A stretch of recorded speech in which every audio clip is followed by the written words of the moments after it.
Central railway trackman union. क्यों बंद है क्या? आ जाओ। ट्रैकमैन यूनियन जो है और एक काम करो, वो गर्म आपने सीआरटीयू क्यों बना, इसकी वजह क्या थी? क्योंकि हमारी बातें जो है वो ऊपर तक पहुंचाई नहीं जा रही। वो कैसे? हमारी मुद्दा जो है अपनी वो क्या है? LDC open to all. दूसरी मुद्दाएं हैं अपना चेंज ऑफ डिपार्टमेंट की मुद्दा। तीसरी मुद्दा क्या है? ऑन रिक्वेस्ट ट्रांसफर की मुद्दा। फिर पांचवी मतलब उसके आगे की मुद्दा जो है 42 ग्रेड पे है अपना एक मुद्दा है ना? तो ये सब चीजें नहीं सुनी जा रही है, ये सब चीजें हमारी आगे की ओर नहीं रखी जा रही, ये दोनों नहीं रख रहे हमारी बात को। जो हम लोगों ने चुन के भेजा है जिनको, ये लोग अपनी मांग आगे तक बढ़ाए ही नहीं है। तो इसलिए हम लोगों को आना पड़ा, अपनी मांग को आगे रखने के लिए, समझे? तो अभी देखिए, जैसे आप देखते हैं चेंज ऑफ डिपार्टमेंट की बात हो गई, तो हमारा क्राइटेरिया क्या है चेंज ऑफ डिपार्टमेंट का? 38 साल प्लस 1800 ग्रेड पे। 38 साल और 1800 ग्रेड पे कोई रह सकता है क्या?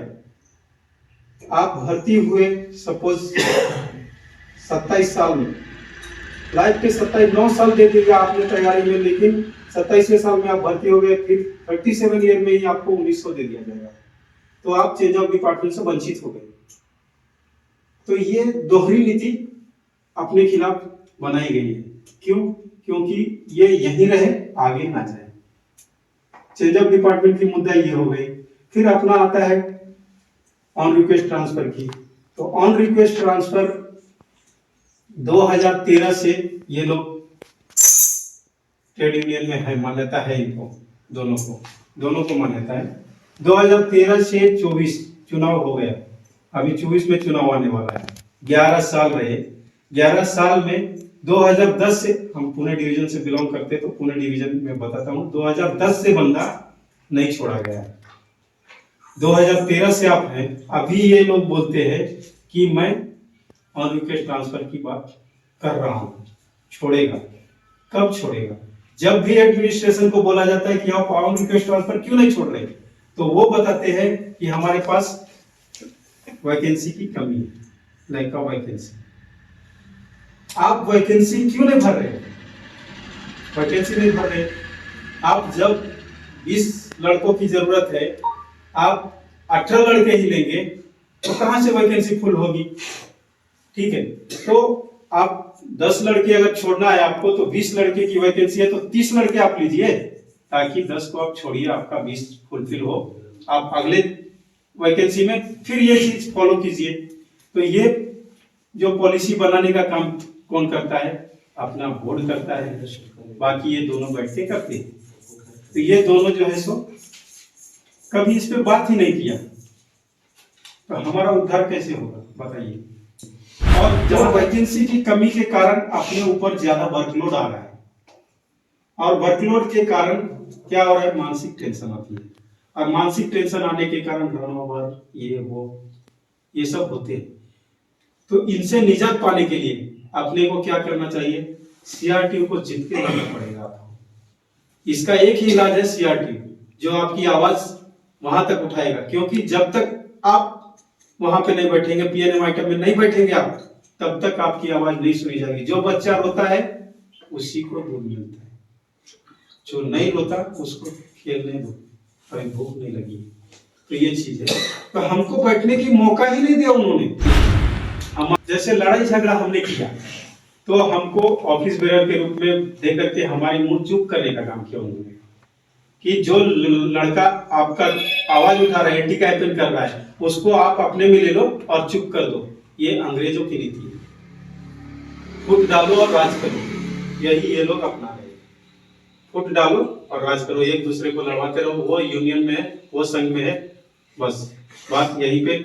और उनको ऑफिस बेरर बना के उसके आगे नहीं जाने दिया जाता। उनको डीआरएम ऑफिस में टेबल पे नहीं बिठाया जाता कि हाँ आप पीएनएम आइटम में चलिए, हमारे साथ बात कीजिए, क्या अपना मुद्दा रखिए। हमारे मुद्दाएं, परसों दिन हम डीआरएम ऑफिस गए थे, सीआरटीयू जब धरना दिया था अपना साइकिल अलाउंस के लिए, साइकिल अलाउंस के लिए धरना दिया था 12 जून को 2024 को पुणे डिवीजन में।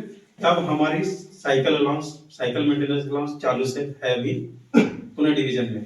तो उसकी हम लोग धन्यवाद देने के लिए डीआरएम मैडम के पास गया और बहुत सारी मुद्दाएं हमने रखी। हमारी भाई जो है अगर कोई काम कर रहा है, बिना प्रोटेक्शन का काम कर रहा है, तो वो गाड़ी आएगा तो रन ओवर हो सकता है, गोलाई है, ये है, वो है, गाड़ी की पता नहीं चलने के कारण रन ओवर हो सकता है। इसके लिए हमको बॉडी पे 2 आदमी चाहिए। तो उन्होंने बोला ठीक है, बॉडी पे प्रोटेक्शन पे 2 आदमी मिलेगा आपको। फिर बात आ गई नाइट वॉचमैन की। नाइट वॉचमैन में जहाँ पे वेल्डिंग बैच का सामान है, तो वहां पे अगर होम टू होम एरिया है तो उसमें 1 आदमी छोड़िए, और होम से बाहर है तो आपको 2 आदमी छोड़ना पड़ेगा।